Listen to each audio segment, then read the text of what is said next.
So it was not only me, it was not only my family, it was around 1 million Rohingya who were continuously working together. And maybe it is because we were lots of people together, that's why we made it happen. Otherwise it's an impossible journey, personally for me, I can say. My name is Hope Traficante, and I'm the co-founder and president of Mira. I'm here in New York. Our friend Syed lives here. He's a Rohingya from Rakhine State in Myanmar. In 2017, Syed was just a teenager when his family and 700,000 other Rohingya people were forced to flee their homes by the military dictatorship without any nationality, passport, school records, or funds. He was able to get himself accepted to New York University, where he's now studying. This is his amazing story. I have been in Bangladesh for 7 years, from 2017 to 2024. Now I am in the New York studying at NYU. I am the first person from my community to attend the NYU and to study higher educations from refugee camp in Bangladesh. And I myself feel that uh, even when the world try to silence us, I still continue to speak about our people. As being a younger generation of this community, I really have a responsibility to bring and to make my community go out of these circles of violence and oppressions.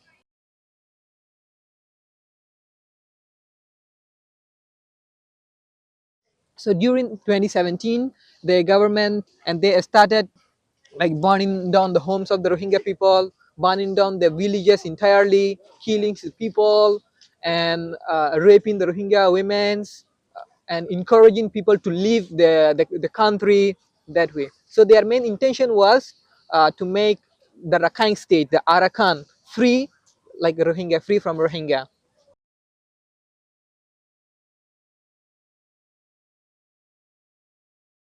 The government, the extremist people who wanted, who were extreme racist to the Rohingya, they started spreading hate speeches and misinformation, the anti-Rohingya campaign, and they used Facebook as a platform to spread those misinformations, their bad intentions.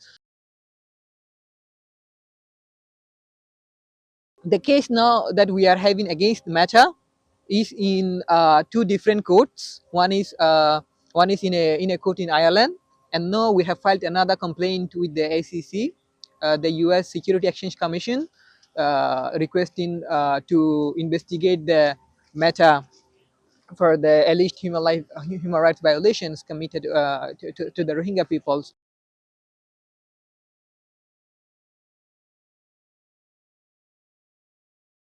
Because the military are raiding the villages and they are arresting whoever they find and they are killing people. They are burning on the homes of the Rohingya people.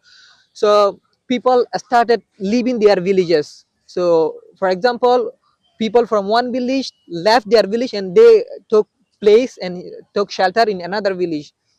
The same way, people from other villages came to our villages and they started sharing us the experience that they have faced in their villages, that the military went to their village, killed lots of like these people, and they have like a massacre like that. They burned down the peoples alive like that. We used to started hearing the stories of people and also seeing their stories like virtually, like photos and videos like that. And how old were you at that time? When all of these things were happening, I was 16 years old.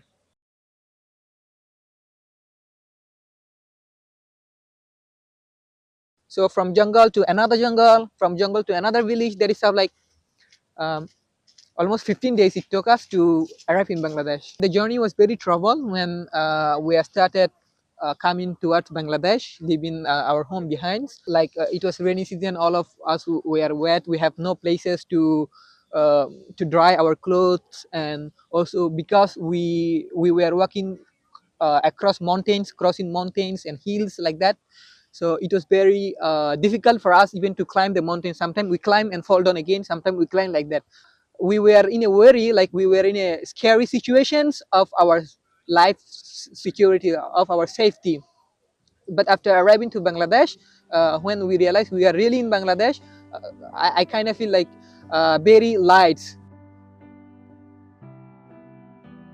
when we were like near to the border, all the Rohingya were coming, and the people were taking places, gathering in one places. The people are receiving like dry foods and some basic needs from the local people, and then people started finding a place to stay, temporarily. That is when the building of this camp that we are telling right in the Cox's Bazar, world largest refugee camp, started. So people started finding the places and started building small temporary shelters, and the local people used to guide the Rohingya people where to go and what to do like that. So people started building the camps.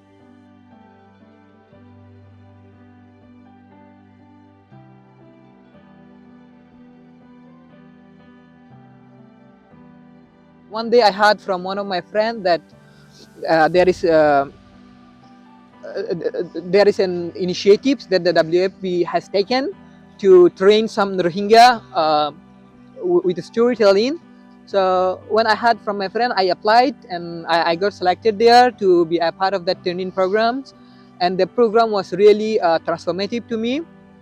I have learned lots of skills and knowledges from there, especially how I can tell the story, how I can tell the story of our peoples, who, what, where, when, how, which, like that things. So this was basically my first time I learned from that training, and I started applying to tell my stories, to tell the stories of Rohingya people, and even to analyze the situations that I see is important to know for me.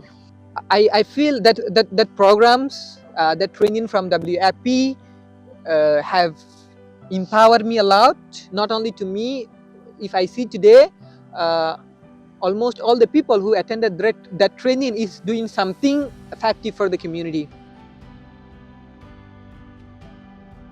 I started applying to some universities in Bangladesh, but as soon as they realize that I'm a Rohingya, then they say, we are sorry, we cannot give admission to a Rohingya student, because Rohingya in the camp also do not have access to higher education.